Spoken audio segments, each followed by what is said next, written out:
Hi, it's Timothy Carlson here. Now we arrive at the fourth and final video going through my parents' record collection. There's a lot more stuff here than I thought there would be, and there have been some interesting finds.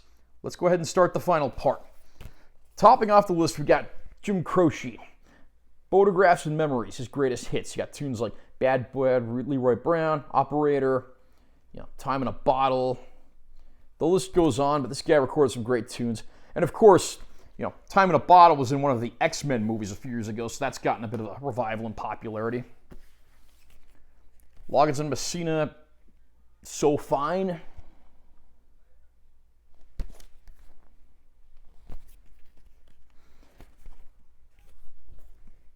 I think there's probably been more Kenny Loggins in this collection than there has any other artist. Boston, Don't Look Back.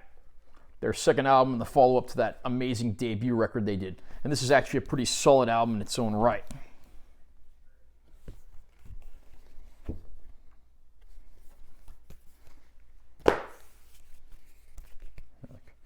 The Carpenters. Of course, some really great pop hits there. Rest in peace, Karen Carpenter. Decade of Gold. Looks like this is a various artist compilation. I see things on here like the Hollies, the OJs, Spiral Staircase, Dave Loggins, Mark Lindsay. So, nice little assortment there. Grand Funk, Survival. Like I said in my previous video, Grand Funk's a band I really need to get more into and review some of the older stuff. And even some of the later stuff, because I think all I've got by them at home is the greatest hits. The Best of George Harrison.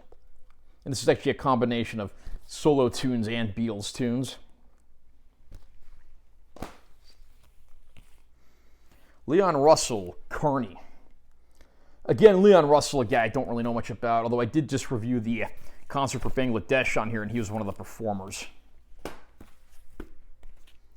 Okay, this is James Taylor, Flag.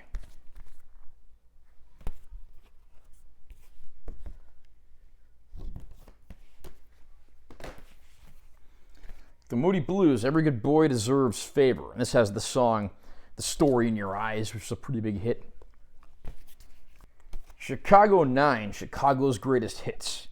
Chicago, of course, being one of those bands, like every album they put out for a while, there was like a numbered release, which got a little messy when some of the numbered releases weren't proper studio albums. Like Chicago 4 was actually a live album. Okay, we got another one from James Taylor here. This is actually a Greatest Hits compilation.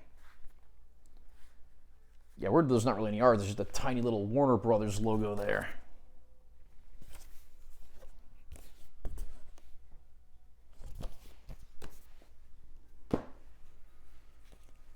The Hollies live hits.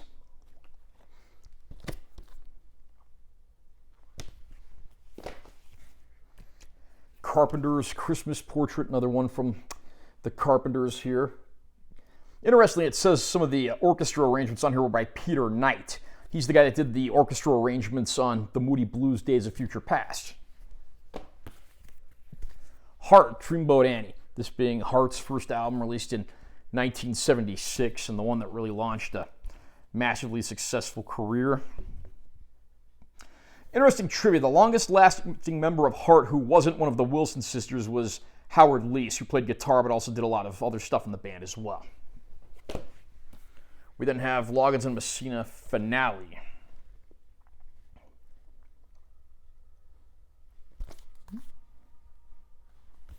Again, I think when it comes to the question of who has the most records in this collection, I think Kenny Loggins is the clear winner.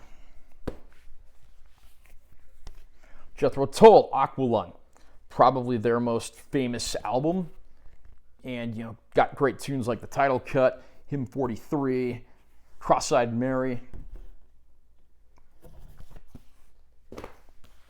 Another Jethro Tull. This is thick as a brick. I've always loved this sleeve because it's like in the style of a newspaper. And you fold this over, and there's even a crossword puzzle in here. It looks like someone tried to already start doing the crossword puzzle. Billy Joel, Piano Man.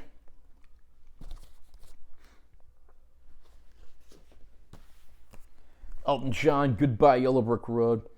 Arguably the greatest album of his career. I'm not saying a lot because he has a ton of albums, many of which are great. This has got like one of those triplicate gatefolds. If you look right here where it says, I've seen that movie too, you have like silhouettes of people watching a movie. That's where they got the idea for the appearance of the TV series Mystery Science Theater 3000. The Beatles, Abbey Road. This one really needs no introduction. One of the greatest bands of all time, and in my opinion, their greatest album of all time. Tommy, The Who, the classic concept album from these legendary British rockers. I don't think they've ever recorded anything more ambitious than this album. And then you got this nice, huge gatefold here. And the front cover even is a bit of spanning panoramic art of its own. Neil Young and Crazy Horse, Live Rust. It's interesting to note that on the CD releases of this, the song Cortez the Killer is actually edited for time to fit it all on one CD. David Bowie, Pinups. This is an all-covers album that David Bowie did, with songs on here that include tracks by the Easy Beats and even really early Pink Floyd. Ainsley Dunbar drummed on this. He'd, of course, go on to drum for bands like Journey, Jefferson Starship, Whitesnake, and UFO. Very underrated album. It came between Aladdin Sane and Diamond Dogs, so sadly it doesn't get talked about very much. Jimmy Buffett, Living and Dying in 3/4 Time. This is the album that produced the hits Come Monday and Pencil Thin Mustache. Mark Farner. Mark Farner, of course, being the legendary guitarist, vocalist of Grand Funk Railroad in their heyday. Some great talent on this release. Bob Kulick is one of the guitar players. He actually lived out here in Vegas up until the time he passed away. I met him many times. Dick Wagner, he worked with Kiss on the Destroyer album. The Beatles' second album. Another one of those Beatles albums that's like a compilation for the American market, which was commonplace at the time. Elton John, Friends. This was a movie soundtrack of sorts. And these tracks on CD were later released in a Rare Masters CD collection. The James Gang Greatest Hits. A lot of people don't know that this band actually lasted beyond Joe Walsh. Freedom Rock. This appears to be a various artist compilation. I see things like The Byrds, 10 Years After, Joan Baez, Edwin Starr, Derek and the Dominoes, the Allman Brothers, Elton John, Stevie Nicks, Belladonna. Of course, her breakthrough solo album. Will probably forever best be known for the duet with Tom Petty, Stop Dragging My Heart Around. And the last thing in the stack, the Beatles' Let It Be, their final released album, which actually came out after the disbandment of the group.